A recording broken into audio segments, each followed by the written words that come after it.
celebrity, fame, fortune, and the pursuit of fantasy. A detailed look at the psychological and societal effects of the entertainment industry. Welcome. The purpose of this channel is to dive deeper into the less often discussed factors at play when it comes to fame, consuming the products of celebrities, and the way these intertwine to influence society at large, as well as the psychological consequences of the aforementioned. Each series will include an in-depth analysis of these topics related to infamous cases in Hollywood and beyond, both past and present. I will be referencing numbers along with information that correspond with the references at the end of the video.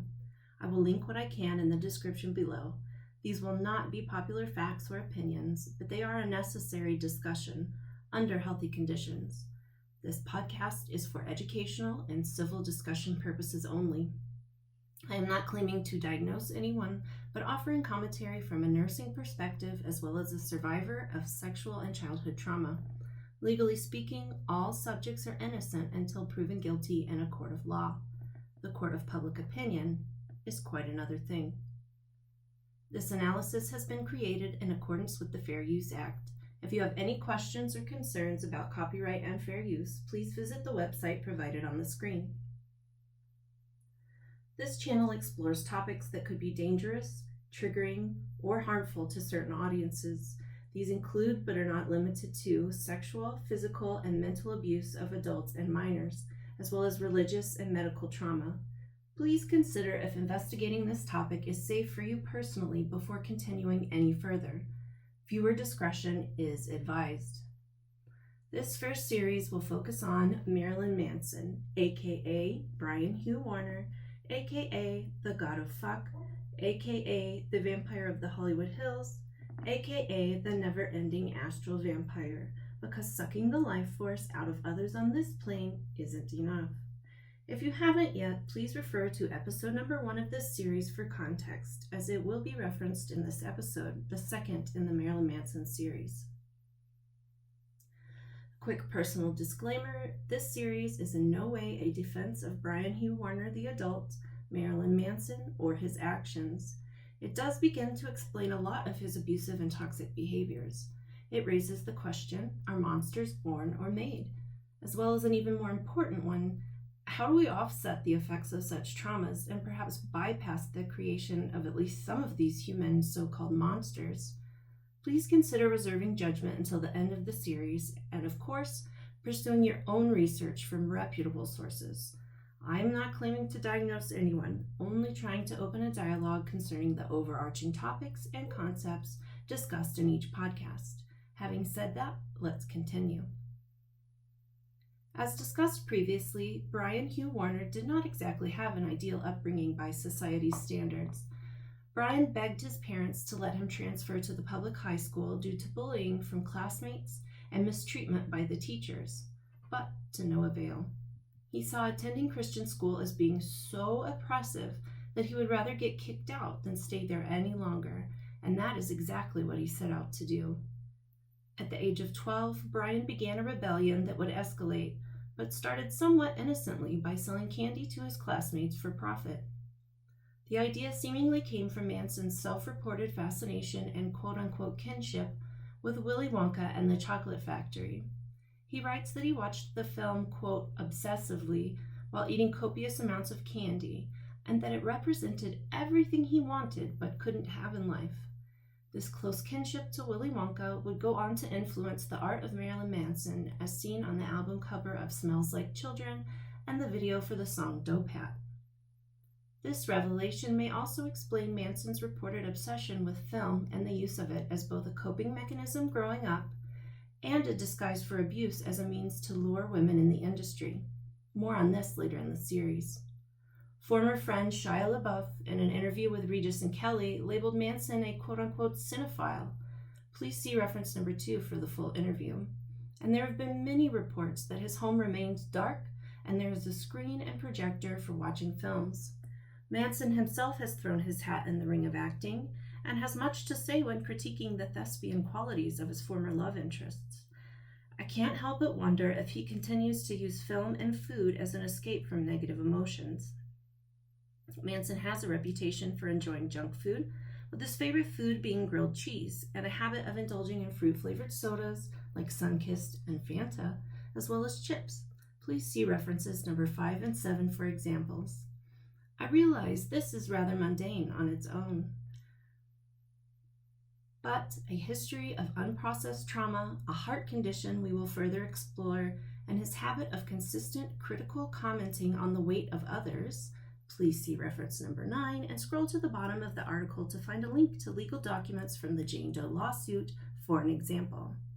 It all stands out to me, particularly as yet another narcissistic trait of being far more judgmental of others than self, and an over-concern with outward appearances. Please see reference number 8 for more on outward appearances regarding narcissism. After getting caught selling confections at school, Brian was forced to stop and return any profit that he made. As a result, his entrepreneurial endeavors turned to the creation of a dirty joke magazine entitled Stupid. The publication did well due to the oppressive nature of the school and the amount of pubescent hormones present at Heritage Christian. Stupid was complete with sexual illustrations, no doubt inspired by his grandfather's basement, unknown commentary on Mexicans specifically, interesting considering the accusations of racism documented against Manson over the years, and his alleged habit of controlling the appearance of his lovers, some of whom happened to be Latino women, and lastly, the study of poop. When the school employees caught on to the existence of the publication, they called Brian into a full office. Manson writes, quote, "As would happen many times later in life, they kept interrogating me about my work, asking me to explain myself, so I exploded." End quote. Reading this immediately brought to mind the incident in which Manson had his bodyguards allegedly choke an editor from Spin magazine while he threatened him after having lured him to a show. See reference number 3 for more, as well as the more recent Metal Hammer interview where Manson notoriously hung up when asked about Evan Rachel Wood. See reference number 4. Manson has often been noted as unable to take criticism, like many people with narcissism. See reference number 10 for more on this topic, even going so far as to use body fluids to express his distaste for critics. Unfortunately, after this particular outburst, Brian was made to grab his ankles and was paddled in this room full of people with a wooden paddle drilled with holes. Coincidentally, if you are inclined to believe in such things, this is yet another device that is used in the BDSM community, a lifestyle Manson uses to write off the allegations of abuse in the bedroom. Following the incident, Manson says he was quote-unquote truly lost. This principal, Mrs. Cole, was quoted at the beginning of Chapter 2 of Manson's autobiography as saying, quote, "I'd like to ask him, did I influence you in any way to this lifestyle? I keep thinking, wow, did I do something I should have done differently?" While I am not Brian Warner, I would be tempted to assume the answer to this question is yes. I can't imagine being beaten at the age of 12 in a room full of adults after an outburst of frustration and anger was the best way to assist Brian in learning how to cope with his emotions in a healthy manner. I realized it was a different time, and corporal punishment toward children in the school system was much more socially accepted than it is now. But this incident brings to mind the interview Manson gave in the 2002 film Bowling for Columbine, where when asked what he would have done differently, Manson reports he would have quote-unquote listened to these kids who committed the mass shooting, as that allegedly wasn't done for them at their school, and arguably wasn't done for Brian either.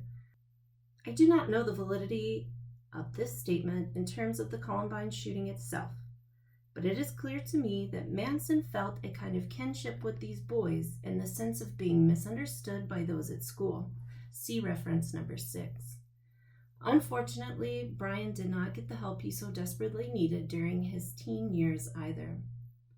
When this didn't work, Brian escalated to stealing lunch money and love letters from the purses of classmates left under their chairs during prayer time. Manson reports delivering said stolen love letters to the intended desire of affection in hopes of embarrassing the author and starting drama. Here begins a long pattern of deriving satisfaction from the humiliation of others. A complex component in BDSM relationships, humiliation can be damaging to mental health when not consented to, as well as a form of control. See reference number 11 for more. Fascinating. Throughout the remainder of the autobiography and his career, it becomes apparent that Manson enjoys humiliating friends, lovers, and fans alike. Many more examples of this are to come in a future episode addressing Manson's treatment of women. Is the subconscious reason for this to escape his own humiliation? A punishment to the world for its cruelty from a disgruntled narcissist? Perhaps a sick satisfaction from the suffering of others and obtaining some sort of power over them? In the opening track to Manson's newest album, lyrics to the song Red, Black, and Blue conjure a more disturbing image pointing to this sinister enjoyment.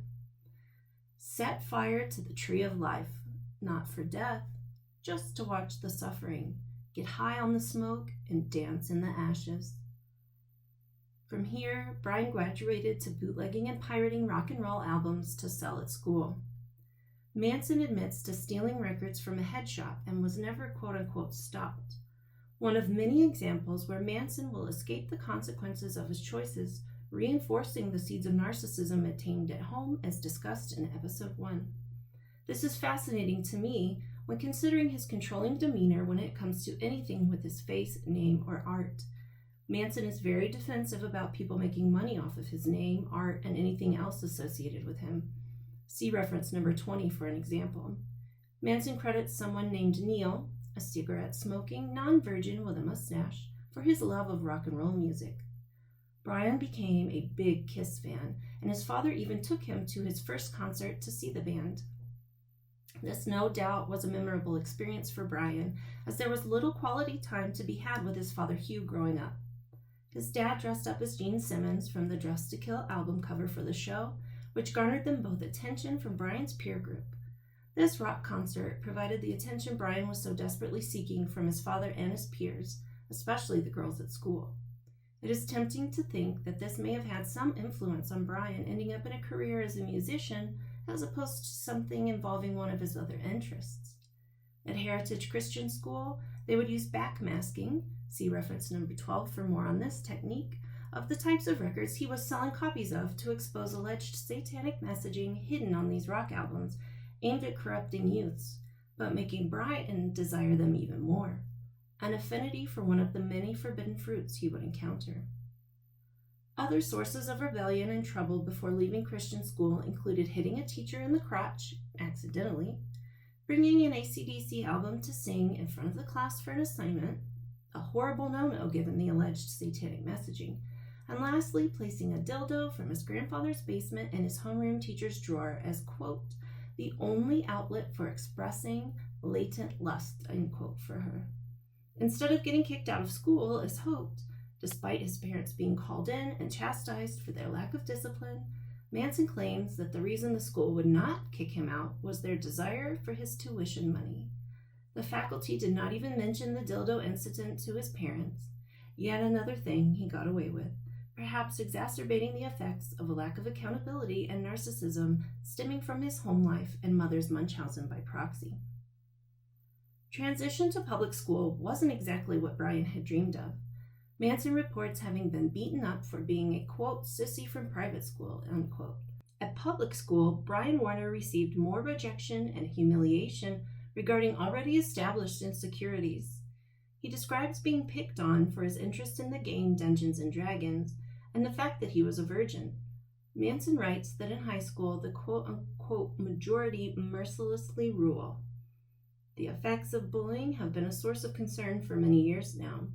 One Australian study on the effects of bullying during a child's high school years found that, quote, victims of traditional bullying and cyberbullying incurred a significantly higher risk of major depressive disorder, suicidality, and self-harm compared to those who had not encountered such threats. See reference number 14. Being a nerd is arguably more socially acceptable these days than it was in the years when Brian was in high school. It became apparent throughout the remainder of the long, hard road out of hell that losing his virginity would become a desperately important mission to Warner, with an obvious association between the idea of belonging and the loss of innocence in his mind. Interestingly, despite his troubles getting late in school, he has since graduated from loser to self-proclaimed god of fuck via rockstar status. To me, there appears to be some tie between Manson's promiscuity and concept of self-worth. I'm not exactly sure what this is, but I suspect the roots are in the relationship with his mother. While Brian was a victim to the masses in school, he learned an influential lesson that would become a tool for abuse through the decades. The mindset that if you can get a majority to believe you, it would be hard to convince them otherwise, despite what the truth might be. This brings to mind the allegations that Manson told some of his survivors that no one would believe them if they spoke up against him, complete with blackmail. For an example, please see lines 12 and 13 on page 8 of Jane Doe lawsuit, which can be accessed via reference 9. It also reminds me of his cult leader namesake and common interest, Charles Manson, and creating a devotion in his fan base similarly to go after his accusers and do his dirty work for him. More on enablers and a toxic fan base in the next episode, as I believe they will be a part of his demise. But that's for another day. Is the autobiography setting the scene as a disguise or excuse for atrocities to come? Would a man with an alternate persona, not unlike that of Jekyll and Hyde, write his band's own article as a music journalist in an attempt to control the narrative surrounding their fame? As usual, I have so many questions. As discussed in episode 1, Brian Warner had multiple medical issues growing up. One of these instances involved what is described as a near anaphylactic allergic reaction to an antibiotic that was given to him for the flu, which is a virus, so completely unnecessary. This event could have been deadly, and as a result, Brian spent approximately 2 weeks in the hospital. At this point, he was 2 months into public school during his 10th grade year. Manson writes he had only one friend and one enemy at this time, the friend being a girl named Jennifer and the enemy her ex-boyfriend. Jennifer would come to visit at the beginning of this hospitalization, where he describes convincing her to make out with him in the closet so as not to see his rash. This brings to mind the rumor that he does not like to shower or be too intimate with his lovers or be naked around them, which seems contradictory to the Marilyn Manson concept. See reference number 7 for more. Is the king of shock rock a never nude? Another checkmark for the narcissist box as a sign of being consumed by the physical appearance of self and others? Or is there something darker, more sinister at play thanks to childhood trauma? One can only speculate, and I cannot resist. Manson was quote-unquote determined to lose his virginity to Jennifer at the hospital, but she did not share the same aspirations and dumped him before he was even discharged. He states that by this time, quote, hospitals and bad experiences with women, sexuality, and private parts were completely familiar, end quote. Here begins a long line of hatred and blame toward girls and women, including his own mother. Retrospectively, not surprising, given the evidence suggesting victims of factitious disease tend to harbor resentment toward their mothers and develop hypersexuality as adults. Please see reference number 18 and episode 1 for more on this topic. Upon returning to school, covered in an allergic rash, Brian found himself once again humiliated and alone. That is, until his sole enemy, Jennifer's ex-boyfriend, extended an olive branch. These two kindred spirits would team up to begin what developed into a long history of torturing former lovers and unrequited crushes, evidence of which I will present in episode number 4, exploring Manson's interactions with women over the years. They decided to deface the property where Jennifer lived, and when almost caught, cousin Chad jumped out of the tree where Brian was seeking shelter and accidentally landed on Brian, dislocating his shoulder, worsening the jaw injury discussed in episode 1, and earning him a trip to the emergency room. Ironically, and aligned with Manson's habit of blaming others and lack of accountability, Brian blamed Jennifer for the incident. Not Chad, not his new friend John, certainly not himself for having the idea in the first place. Interesting to note, Cousin Chad reappeared for this story after not being allowed to hang out with Brian following the basement incident. I have to wonder, how long was the separation between them? A few years, give or take? The only other friends Manson reports having were a group being studied for the effects of being exposed to Agent Orange in Vietnam. Since Hugh Warner was allegedly a participant in Operation Ranch Hand, see reference number 19 for more info, Manson claims from birth to the end of his teen years he was required to be studied physically and psychologically with his father, as well as the other soldiers who were exposed to the chemicals, and their children. His father was allegedly the one who dropped the controversial chemicals on the other kids' fathers, and writes he didn't even fit in with them because he wasn't quote-unquote deformed, and their parents were suing the government for damages. He also states that the IRS closely audited his father's taxes for years, suggesting retaliation for being an Agent Orange whistleblower. I can't help but wonder about the results of those psychiatric evaluations. Manson interestingly admits to also inheriting an quote-unquote irregular heartbeat, which we later find out is a condition called Wolff-Parkinson-White syndrome, which is a slightly more complicated disorder. For some genetic reasons, certain babies develop an extra wiring of electrical paths in the heart that plays a role in the process of conduction, the electrical impulses required to maintain a heartbeat. This seems important. Manson admits that one of the factors that exacerbates his condition is drugs. Combined with an alleged cocaine habit, I can confidently claim that this is a cardiac event time bomb waiting to go off, especially if the rumors are true that his diet isn't much different than that of his beloved idol Elvis Presley. Only speculating here, of course. Rumors are not a reliable source, although there is an established pattern of an affinity for junk food. How is this relevant? On the surface, perhaps not very. However, I beg you to dive a little deeper down the rabbit hole with me here. This man has a documented history of ridiculing anyone, from fans to lovers, for being even the slightest bit overweight.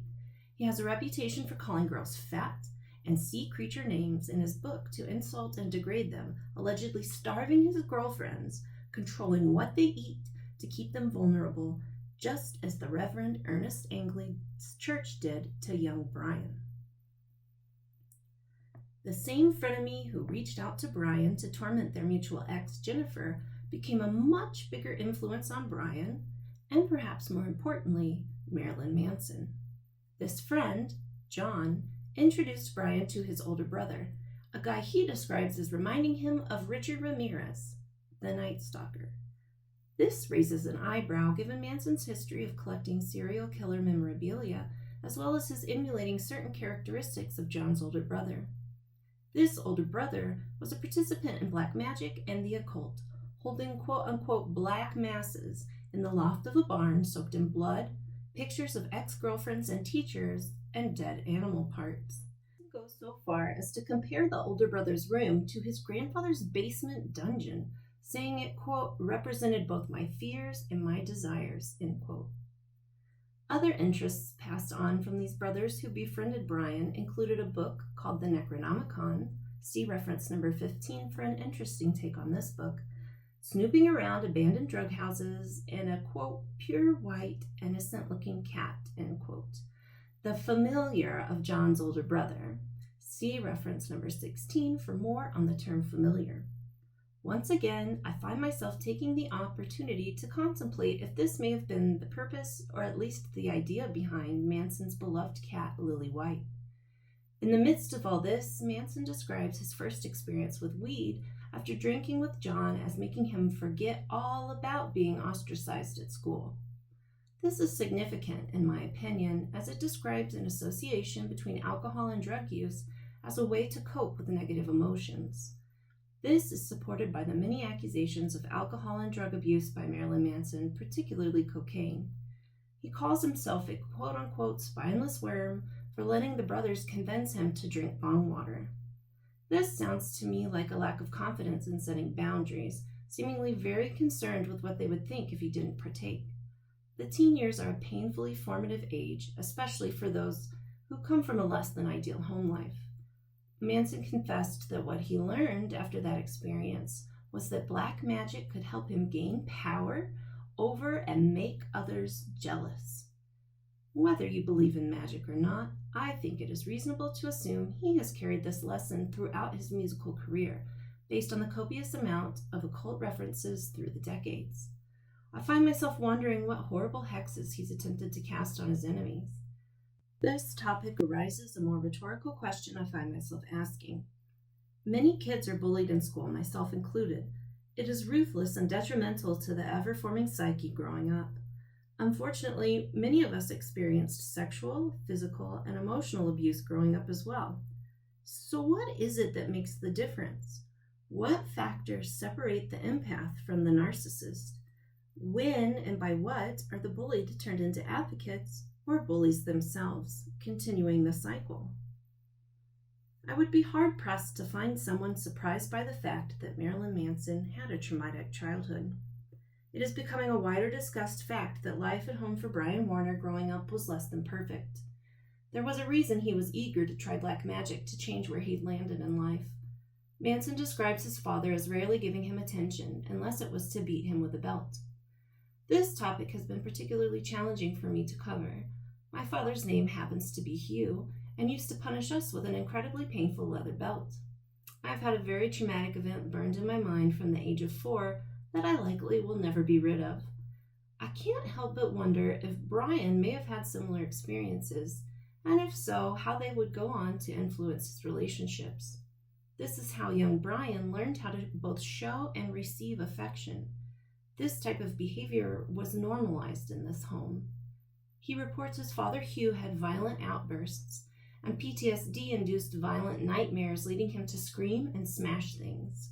His mother blamed his father's abusive behavior on Hugh's time in the Vietnam War. Here we see a few generational patterns between Hugh and Brian. Post-traumatic stress disorder, arguably complex, violent outbursts, see reference number 9 for links to multiple examples, including Jane Doe and Esme Bianco, associating attention and affection with violence, and Barbara, Manson's mother, making excuses for their toxic behaviors, reinforcing a lack of accountability. This list is a prime example of what I mean by mental health issues having a ripple effect, arguably on society at large. How many people are now talking about childhood trauma and mental health issues resulting from toxic interpersonal relationships that tend to have a cyclical generational pattern? This is not an excuse, as this is also a common process involved in the creation of empaths and cycle breakers, but I digress. Manson describes living in fear of his father growing up, having been threatened by Hugh with abandonment and instilled, or at least reinforced, with the negative core belief of a lack of self-worth. Despite this, Hugh took Brian for rides on his motorcycle to learn how to shoot a rifle. This piqued my interest after reading a few instances of witnessed weapons as well as the numerous images of Marilyn Manson with them, sometimes around others, including children. It's difficult to read this and not call to mind all of the allegations of abuse and threats with a deadly weapon.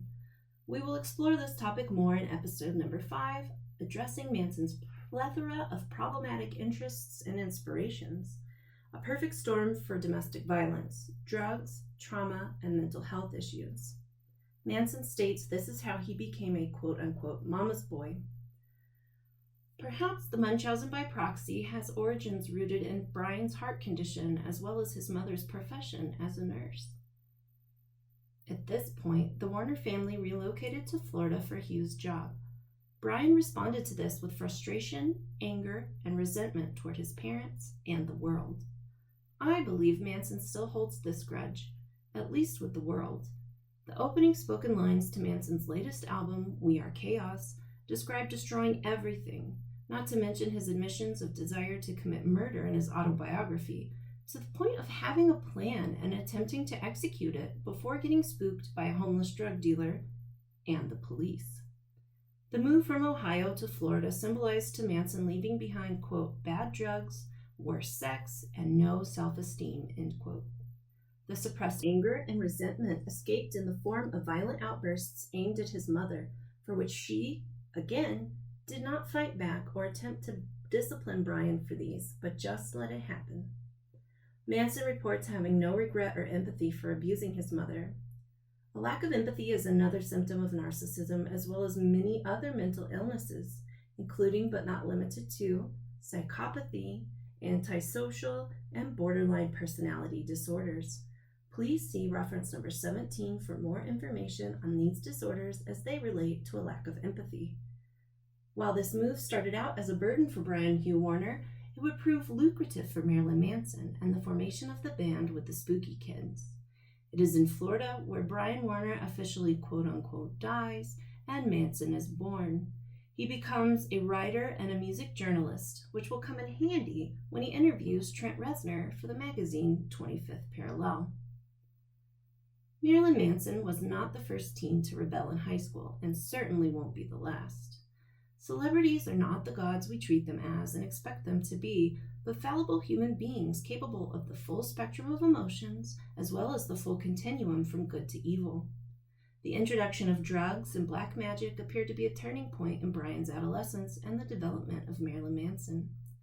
Unfortunately, these are ineffective coping mechanisms for dealing with trauma and negative emotions, and burying them in such unhealthy ways will only worsen the problems being buried. No one taught him how to regulate his emotions in a healthy manner as a child. I know what that feels like. It is not an easy hole to dig yourself out of.